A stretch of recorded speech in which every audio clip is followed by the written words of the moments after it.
Uru kramasyat grir upari upari ato.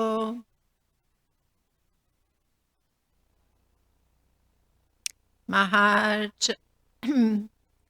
janabhyam tapasa param gataham. Padam dvitiyam kramatas trivishtapam. Navai triviyayar tariyam apuapi.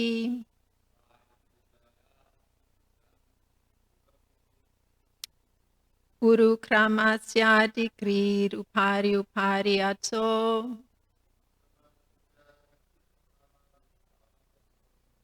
Maharjanabhyam tapasa param gataham. Padam dvitiyam kramatas trivishtanam.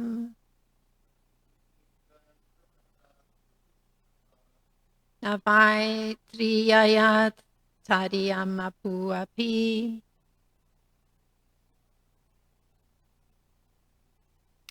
Uru kramasyad girirupari upari ato.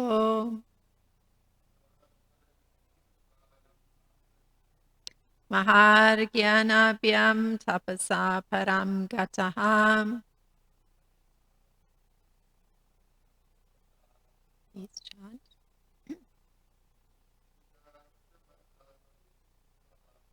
Padam trividyam kramatas tvishtabhyam.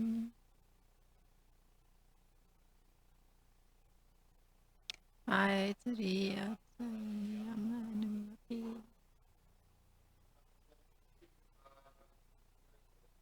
Arukramasyadi grirupari upari ato. Mahajanabhyam tapasa param gata.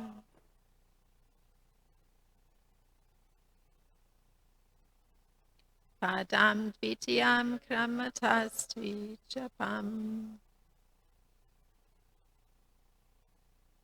Tavai triyatayam manuapi.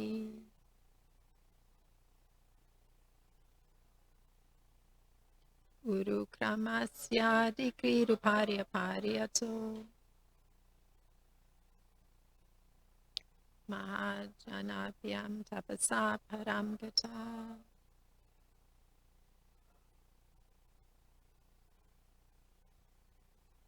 Padam dvitiyam kramatas tvijapam. Navai triyatayam manuapi.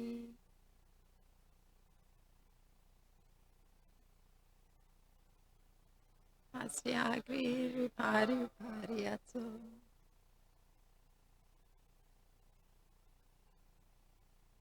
Mahajanabhyam tapasa param gata. We'll do the word translation by Srila Prabhupada. Padam, step. Dvitiyam, second. Kramataha, advancing. Three Vistapam, all of the heavenly planets. Na, not, by, indeed. Triyaya, for the third step. Tadiyam, of the Lord. Anuapi, only a spot of land remained. Urukramasya, of the Supreme Personality of Godhead, who performs uncommon activities. Angrihi, steps occupying above and below. Upari upari, higher and higher. Ato, now. Maha, nanabhyam. Then Mahaloka and Janaloka. Tapasa, that Tapaloka. Param, beyond that, Gataha, approached. The translation by Srila Prabhupada. As the Lord took his second step, he covered the heavenly planets, and not even a spot remained for the third step, for the Lord's foot extended higher and higher beyond Mahaloka, Janaloka, Tapaloka, and even Satyaloka. Purport. When the Lord's footstep exceeded the height of all the lokas, including Mahaloka, Janaloka, Tapaloka, and Satyaloka, his nails certainly pierced the covering of the universe. The universe is covered by the 5 material elements: Bhumir Apo, Nalo, Vayu, Kam. As stated in the Shastra, these elements are in layers, each 10 times thicker than the previous one.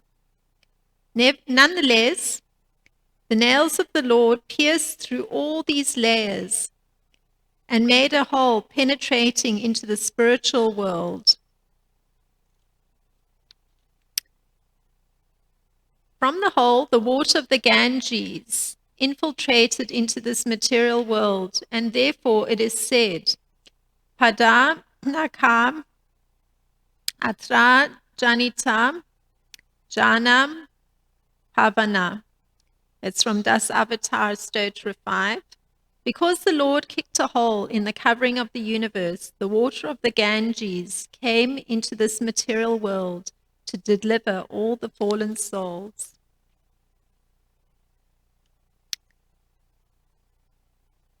Om Jnana-timirandasya Gananjana Shalakaya Chakshurun Militam Yena Tasmai Shri Gurave Namaha. Namo Vishnu Padaya Krishna Prasthaya Bhutale Srimati Romapada Swami Iti Namine. Namo Vishnu Padaya Krishna Prasthaya Bhutale Srimati Bhaktivedanta Swami Iti Namine. Namaste Saraswati Deve Gauravani Pracharine Nirvishesha Sunyavadi Paschatya Dechatarine Panchakalpa Tribhyacha Kripa Sindhubhyeva Cha Patitanam Pavanebhyo Vaishnebhyo Namo Namaha. Jai Shri Krishna Chaitanya Prabhu Nityananda Shri Advaita Gadadhar Shivasadi Gaura Bhakta Vrinda. Hare Krishna Krishna Krishna Hare Hare, Hare Rama Rama Rama Hare Hare.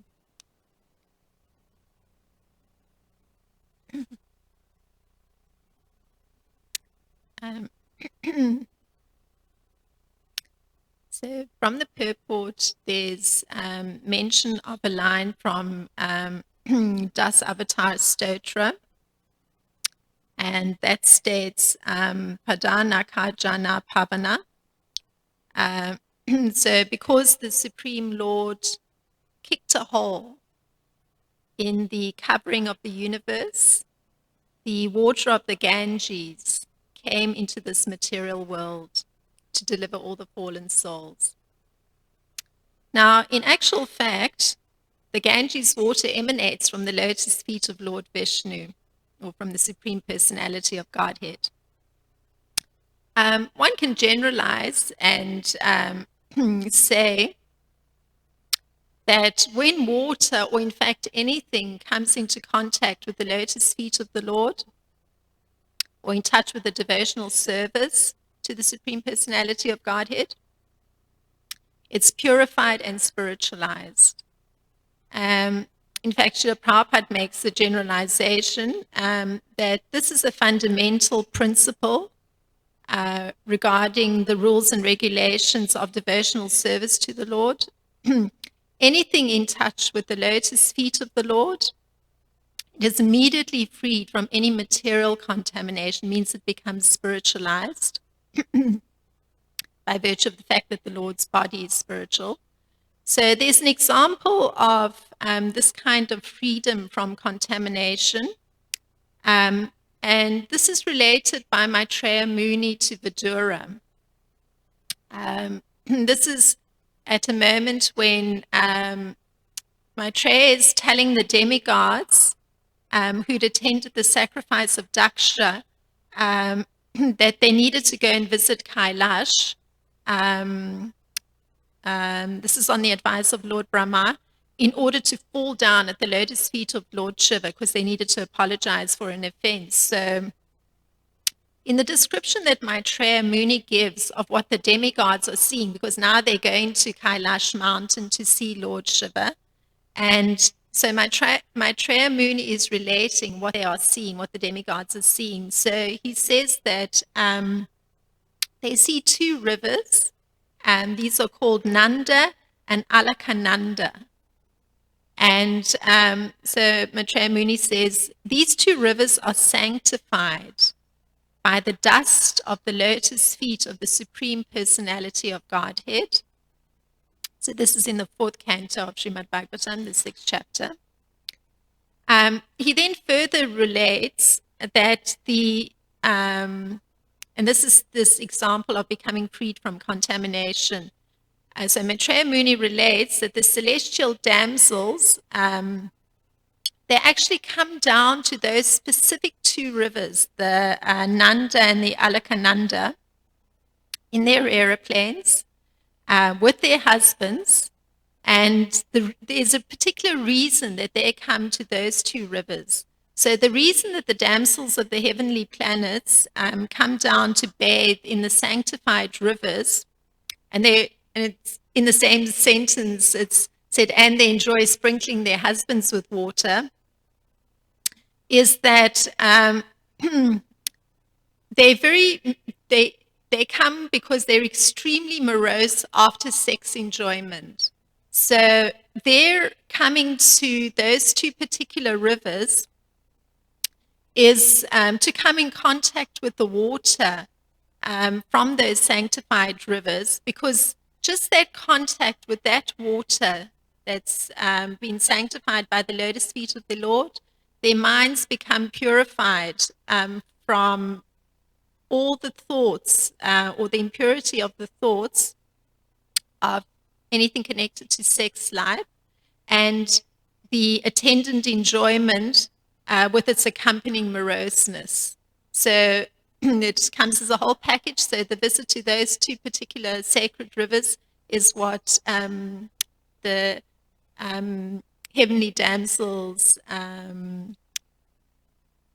avail themselves of to deal with this whole package difficulty, although they do accept it as some of the demands of the body. So, in fact, the Supreme Personality of Godhead is described as Tirtha Pada. That is, he himself is a sanctified place, a Tirtha. And his lotus feet, that's the word Pada. So his lotus feet and he himself are a sanctified place. So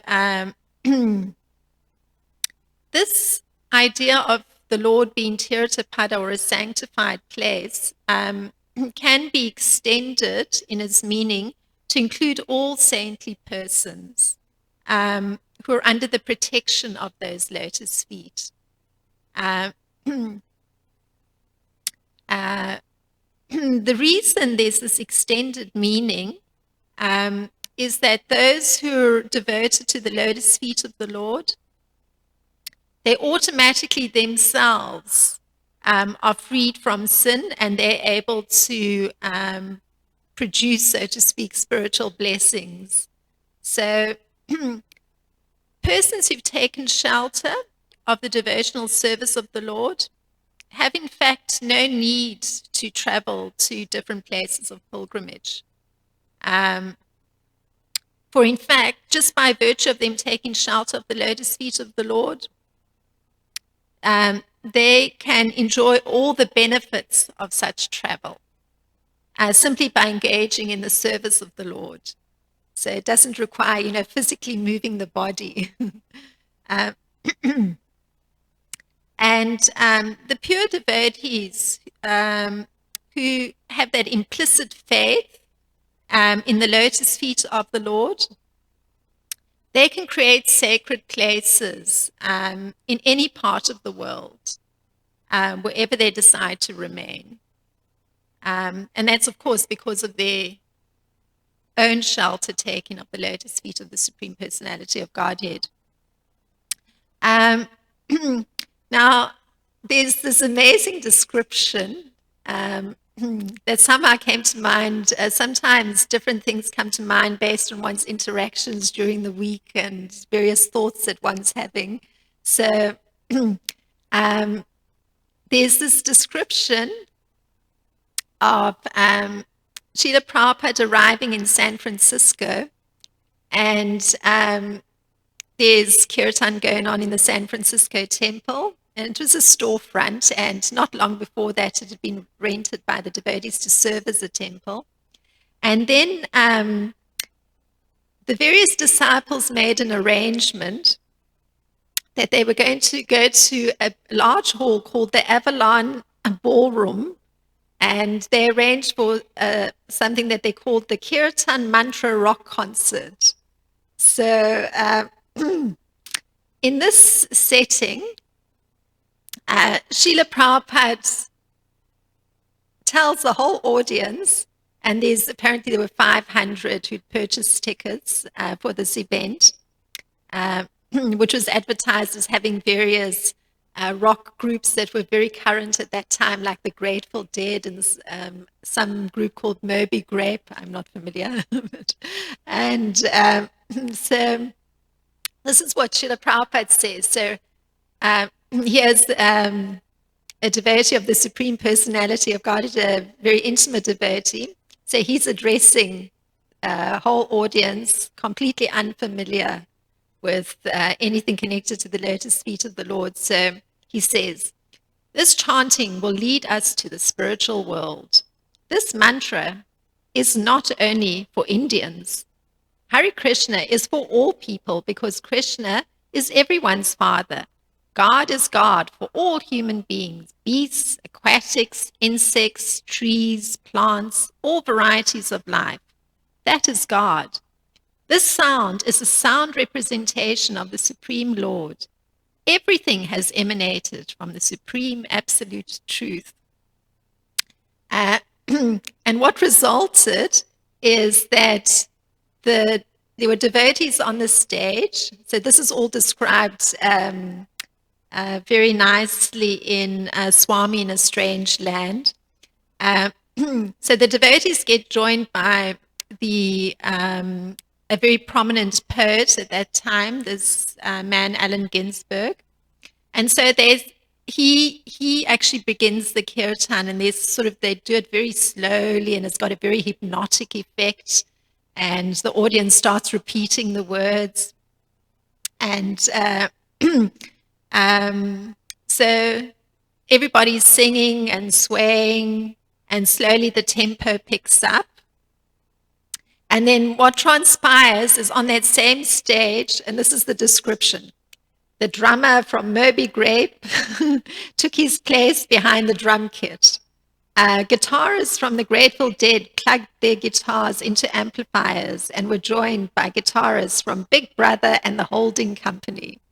The audience screamed with excitement as the celebrity rockers took to the stage. So moved by the inclusiveness of the scene, janitors, stage managers, security guards, and firemen clapped and danced. So this is Yogeshwar's description. And to me, it seemed to illustrate the tirtha that was Srila Prabhupada. Just on this stage, in this ballroom in San Francisco, Srila Prabhupada was truly a tirtha. That he actually moved everybody, including the help, the persons on the perimeter, everybody joined in, and everybody had a sense of the inclusiveness.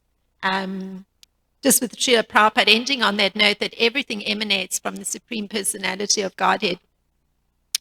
Um, so this is the pure devotee who's completely engaged in the service of the Lord. They can remain anywhere in the universe, and that part of the universe immediately becomes a sacred place. Where that particular devotee or very pure devotee can peacefully render their service to the Lord as the Lord desires. So I recall somebody telling me that one of our spiritual masters had just stepped off a plane. I think it was in perhaps Zimbabwe, and he soon had to get back on the same plane. And then some time passed, and apparently some devotees were able to set up a center in the country. And then the comment was, it's because a spiritual master had set his foot on this land that this has become possible, that this place had this capacity to become a sacred place that it allowed for his extension, the disciples, to create a place of pilgrimage for visitors. So here, Bali Maharaj, this is a very simple matter. He reached an agreement that he was going to give the charity that had been requested from him. And by the agreement that he reached with Vamanadev, Vamanadev covered all the lands of the universe with his first two steps. And Bali Maharaj had performed a particular sacrifice. He'd given everything he possessed to Lord Vamanadev.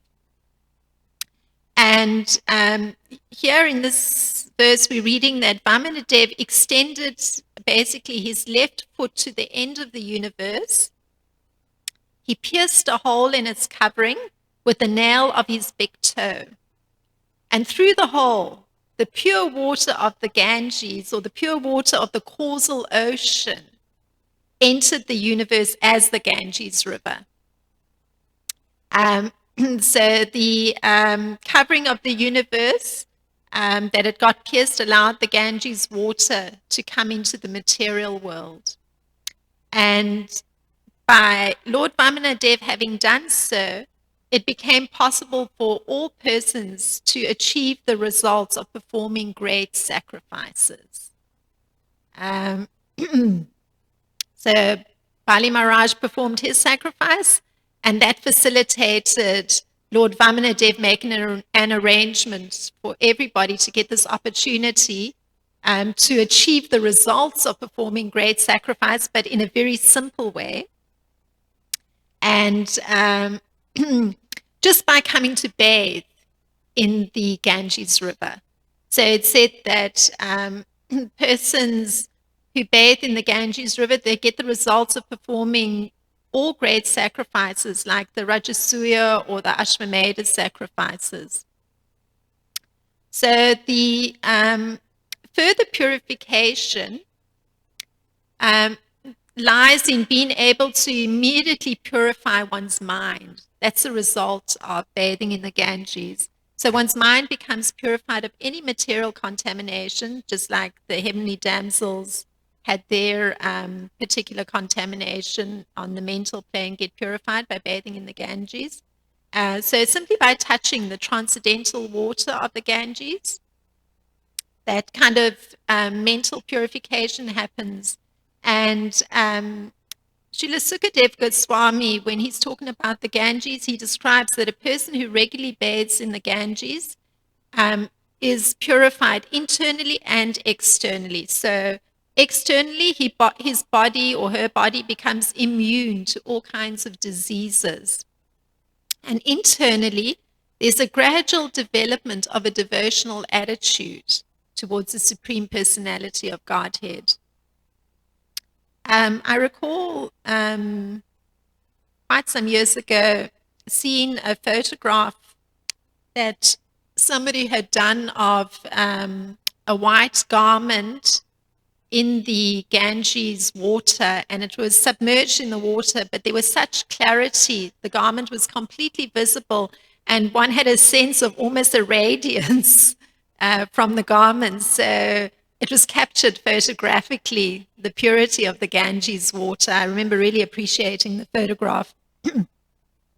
Now, maybe that was the beginning of some sort of, just by viewing the Ganges in a photograph, maybe that helped, in my case, to begin a little bit developing a devotional attitude towards the Supreme Personality of Godhead. So the acknowledgement of the influence of the Ganges is seen that in the upper planetary system, which is occupied by all the great sages, beginning with there's Marichi, Vashishta, Atri, and all of them regard devotional service as the highest perfection of life. And all of them, they carry the holy water of the Ganges on their heads in the tufts of hair that they have. So I presume they're seekers. And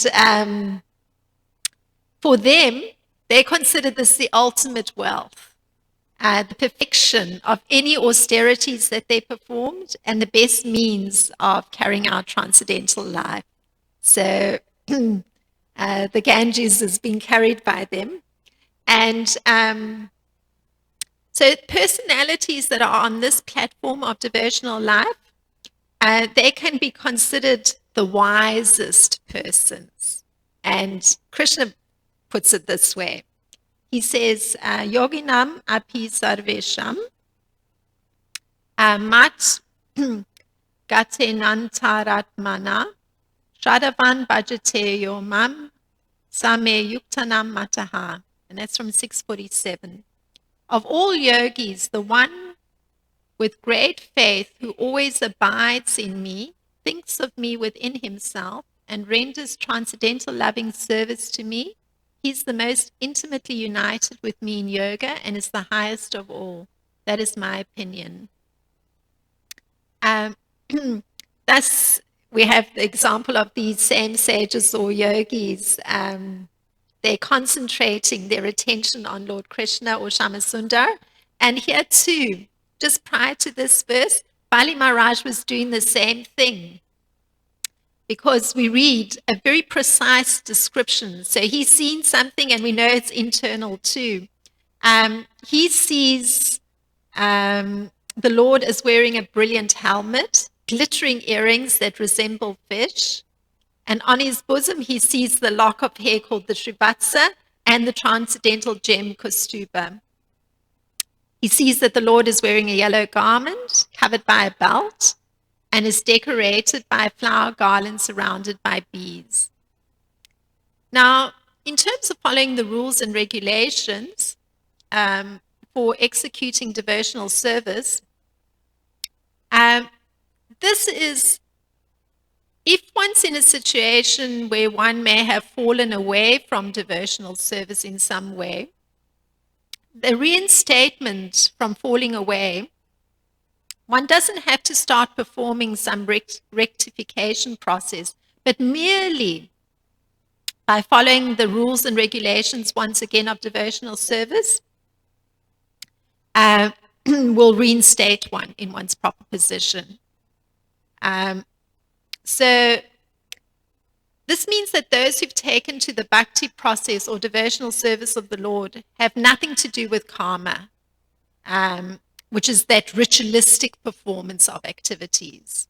Or, of course, that applies to them. They don't have to get into any kind of speculative process.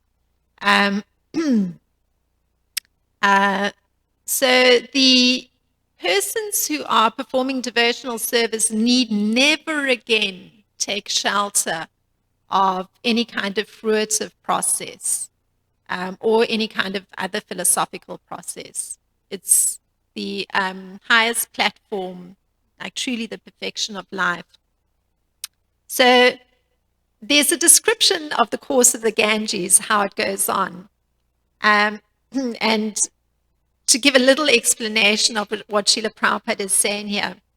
The Ganges first purifies 7 planets near Dhruva Loka, and then the Ganges water is carried through the spaceways of the demigods in billions of celestial aeroplanes. And this was very hard. Truly, one has to see with a transcendental vision that the Ganges River is being carried or supported in these airplanes belonging to the celestial inhabitants. And it says in billions of celestial airplanes. So that's how the Ganges water is being carried through the spaceways. And then its next stop after purifying the 7 planets is to inundate the moon. So one doesn't hear of this normally, but there's the Ganges River inundating the moon. And finally, it reaches Lord Brahma, and his abode is on top of Mount Meru. So in this way, the Ganges water finally reaches the lower planets and the peaks of the Himalayas. And from there, it flows through Haridwar and throughout the plains of India. And there's further descriptions how it branches into 3 parts, etc. So this is how the Ganges reaches the various planets from the top of the universe. That was the brief synopsis through reading in the 5th canto. And so in the end, the great service is being performed by the demigods, that they're carrying the water from the top of the universe, the planet of the sages, to the other planets. So this is a short, I guess, understanding that I had of this little purport here. If there's any thoughts on this matter.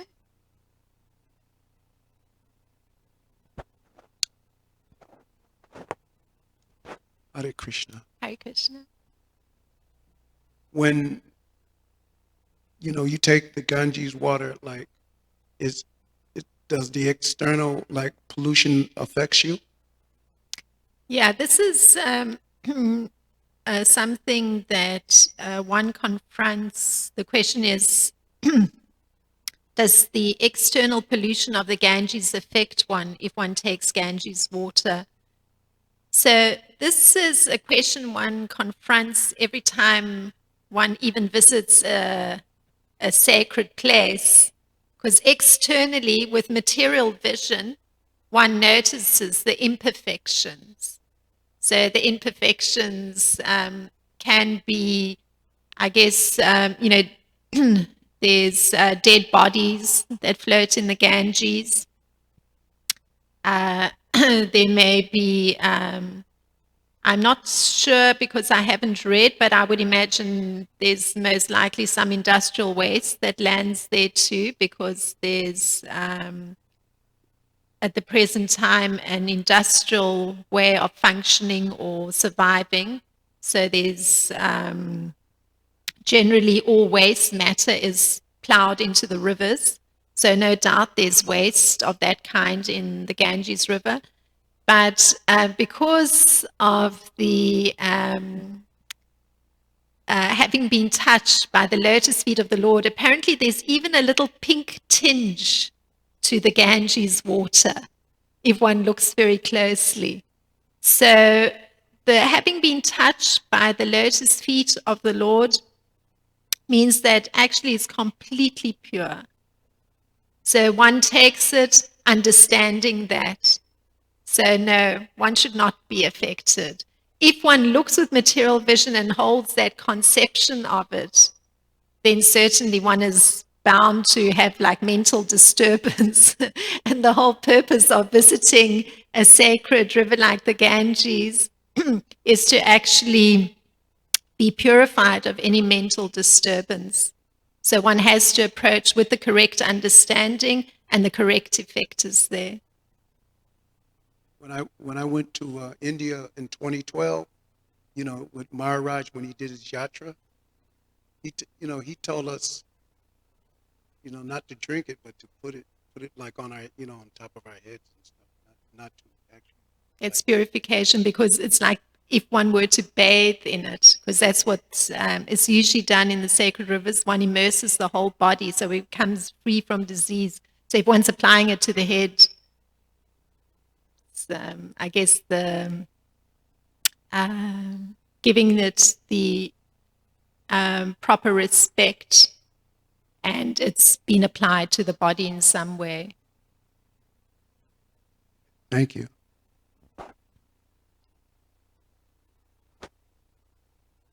One thing that is that according to one's consciousness and faith, then sometimes you may not be prepared because of lack of faith in um, in take the purity of the Ganges. Of in other examples, prasadam, like say Raghunath Das Goswami would take the prasadam that was decomposed, but because he had faith, he was able to take it and being nourished and also elevated. So if we're not in that level of consciousness, it's not recommended for us to take, decomposed prasadam like that. So similarly, the instructions of Srimad Swami that not to drink, but to honor it like that is because by faith we might not be ready to take it like that. So that's a possible explanation too.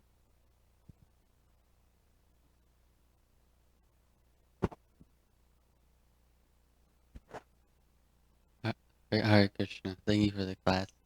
I heard that by taking some water and yelling Ganga and throwing it on your head has the same effect. It mystically turns it into Ganges water. Is this true? The question is, if you're taking some Ganges water, throwing it on one's head, that's this. Ganga. Oh, just some regular water and then saying Ganga. Oh, actually, there is a practice. Like in the Pujari room, we have bottles of water that was collected from the different sacred rivers. So the Godavari, the Saraswati, the Ganges. And a little bit of that water is put into every little container of water that we offer to the deities or Srila Prabhupada. In some temples, there's not those bottles lined up of collected water from the sacred rivers. So there's a mantra one says that one calls the sacred rivers to the water. So one does a mudra and summons the sacred rivers to the water, and indeed then they're there in the water. So if one has taken that water that has had the mudra and the mantra chanted over it and has summoned the sacred rivers there, then that water is the Ganges, yes, and it's purified. And in fact, that's actually what we are putting on our heads every day, because those sacred rivers are in the water. So it means that all of us should be becoming externally purified of disease and internally developing our devotion to the lotus feet of Lord Krishna, just by virtue of the fact that we're getting the water sprinkled on our heads every day, which was Raktak's question. Thank you. Hare Krishna. How do we properly observe the purification taking place? Sometimes we may get impatient and say that we're not getting purified, but then over even just a short period of time, we can actually see that we are being purified very fast. So how do we keep that proper perspective of the purification? So the question is that one may not be able to observe always the purification at the time when it's happening, but over time, if one reflects, one sees that purification has happened. And then the question is, how do you maintain that sense that you've been purified by the activities, sort of thing? Okay. So there's always the external activity and then there's the internal activity. So externally, the water sprinkled on our heads. Externally, we take prasadam, or externally, we'll touch the ghee lamp that's been offered to the deities, lotus feet, their bodies. And internally, when one is actually receiving or getting to touch something that's been sanctified by being offered to the lotus feet of Lord Krishna, Srimati Radharani, Lord Chaitanya, Lord Nityananda, then one consciously accepts that, or very consciously, this has been offered to the lotus feet of the deities. I'm placing this on my head. So it's been not been mechanical with anything that one does. And then how does one observe that purification is going on? The fact that a deep sense of, I guess, a kind of reverential sense is there, and alongside a kind of loving mood, it starts to grow when one is brought those items that have been offered to the lotus feet of the deities. The purification can be measured by that natural regard that starts developing for receiving those objects. It's not difficult to observe it start happening, but it requires nurturing it, reminding. Particularly the mind is very dull. So one needs to remind, this has been offered to the lotus feet of the deities. So that kind of reminder, puts the mind out of its dull state of either sort of blocking off a little or, the mind is always resistant in some way. So it's necessary to say the words to the mind. And then, one proceeds with the external action and reinforces it. So the poor mind is now getting trained properly because it's very, very dull. And the purification then becomes visible where it's the natural feeling of regard starts to be there where you don't even have to say much to the mind. So it may take time, a long time, but one proceeds in that way. And eventually the mind is very quiet, and in fact, the devotional sentiments override everything, the resistance in the mind. Mm-hmm. Some thoughts, thank you. Comment is that I was just meditating on the word that you just said, remind. And that's like an interesting word, like remind. Refresh your mind, or like reset your mind, remind. Oh, that's very nice using it that way. Yes, indeed, the mind needs a major overhaul. It needs spiritualization. Yes. So, indeed, it is taking it from its material place.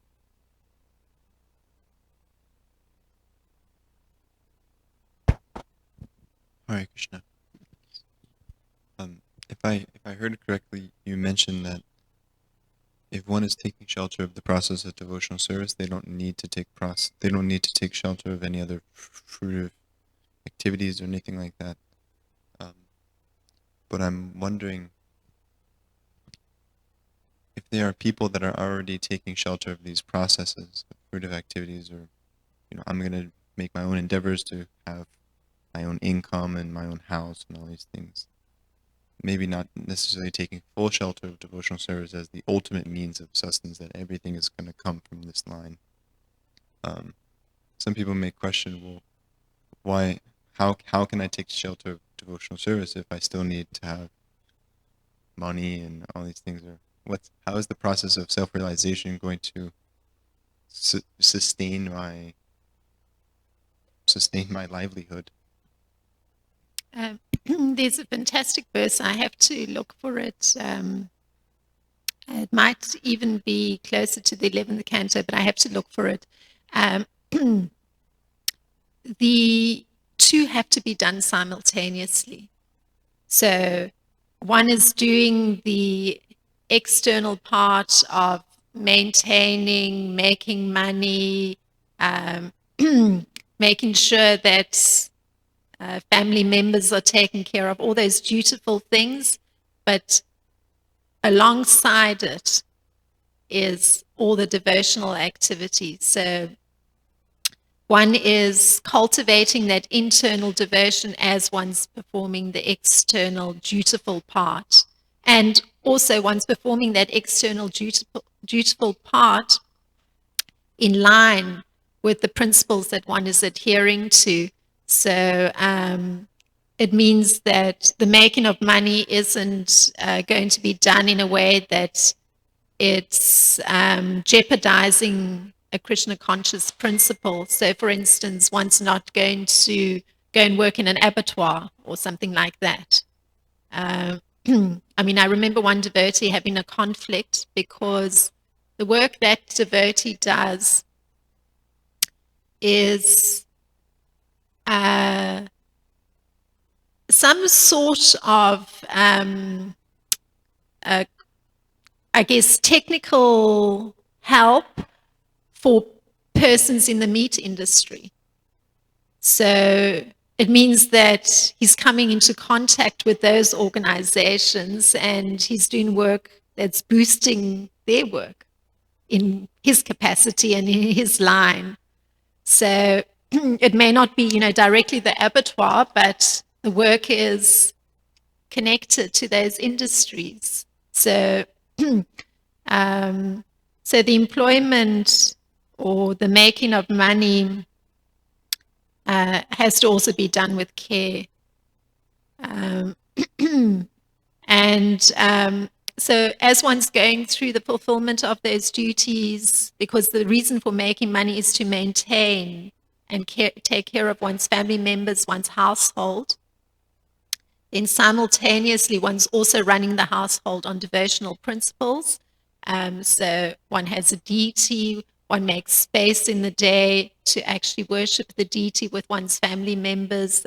One makes space in the day to read transcendental literature. One does the particular prescribed things for householders, giving in charity, receiving guests very well. So all of that is purifying the consciousness. So it's been done simultaneously. So it's not separate. And it's not like at the present time when one's in living as a brahmachari, the whole focus is on purifying through studying the scriptures, through chanting the holy name. It's an immersion. So I'm taking it that your question is very much coming from trying to see moving from that position to a different position, and so how on earth would you do all of this over there? So it's done differently. The way it plays itself out is very different. It's in accord with that reality. It can't be any more the immersion. Rather, it's time allocated for, and of course, internally, one keeps one's consciousness at the lotus feet of the Lord, whatever one's performing. And that needs to be assisted by the nature of the work one's doing. Because clearly, if it's in conflict with Krishna consciousness principles, how can one honestly say one's, going to use one's work as an offering to the Lord, or a portion of one's earnings will be given to the temple, or a portion of one's earnings will be given in charity? It doesn't fully purify it, because the nature of the work is not in order. So there has to be attention given to that. And I recall even Sharon Padaswami once being asked a question. Somebody had just finished a PhD study, and the person said, "Oh, Maharaj, give me your blessings. But I do have this little problem. I'm going to go and work, but my work is laboratory work, so I have to do a lot of animal testing." So the person was asking Sharanpada Swami, okay, here's the blessings for going ahead in your work. But then that's a problem because it's, not in line with Krishna conscious principles. One's not going to be torturing animals in a laboratory. I recall once when I was doing a postgraduate degree, I had to tutor some medical students because I was studying psychology, and the tutoring involved a course on stress. I think it was stress in pregnancy, which I knew nothing about, but I had to go through the tutoring, at least theoretically. And what I learned from them was that I don't know how frequently, but they had to go into a laboratory, and there was a cat that was part of their activities in the laboratory, and they had to perform different operations on this cat. So this poor creature was still alive, but it had this part of the brain removed, this operated on, that operated on. So the creature was living but being operated on as a test subject by these group of students. And I thought, what a training for, being completely heartless and callous. And surely that's in a contradiction with the whole principle of serving persons and bringing about their well-being. The contradiction was so obvious. And when I was doing that tutoring on stress, and so when I heard that, I thought, oh, this is serious. They need more than this tutoring to understand the problem of even how the university is arranging their training. So that kind of question, one has to look at the nature of the work too. So then it will at least allow for a peaceful mind with proper attention being given to maintaining all the Krishna conscious principles. Thank you very much. Prabhupada ki jai, Srimad Bhagavatam ki jai.